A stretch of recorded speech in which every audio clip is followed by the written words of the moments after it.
নিজেরা কখন সুস্থ মনে হয় জানো তো? যে সময় ট্রেনে উঠবো, অটোয় উঠবো আর ভোট দিতে যাবো, সেদিন আমি পুরোপুরি সুস্থ। আমার শরীরে কোনো রোগ নাই, রোগ কিচ্ছু নাই আমার, বুঝেছো? কারণ ওই ভোট দিতে গেলে পরে তখন যত পিরিত আর অন্য সময় কিন্তু রাস্তাঘাটে দেখালি কেউ চেনে না।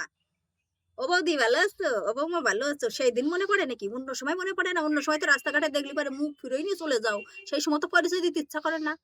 ট্রেনে যখন যাই দাঁড়াবা, হ্যাঁ, ট্রেনে যে পাশের লোকটা দাঁড়াই থাকবে, যে দেখবে চিনার লোক, ও বৌদি ভালো আছে, হ্যাঁ, তা কোন জায়গায় যাবা, মানে পিরিত এমন করবে, মানে ওনারা বসার সিটটা দাও, নিজে উঠে যাও, ওনারা বসতে দাও।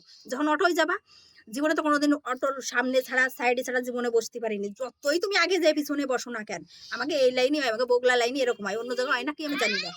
যেই পিছনে যে বসবা তো সেই তোমার পিরিত করে বসে বসে আমার মাজায় ব্যথা, ওরে বৌমা আমার ঠ্যাঙে ব্যথা, ওনার বউ একটু সামনে যা, মানে উনার আছে রুগী, আমি আছি পুরো সুস্থ। আমি যদি হাসপাতালের তোষকে সময় আসি তাও আমি সুস্থ। এই পীড়িত গুলো সব মানুষ বুঝিয়ে শুনে করে, অন্য বেলায় তো পীড়িত করতে আসো না। হ্যাঁ, রাস্তাতে যখন পাশ কাটাই চলে যাও নাকি সেই সময় খাবার কিনে খাওয়াতে ওই জন্য পীড়িত মারাও না।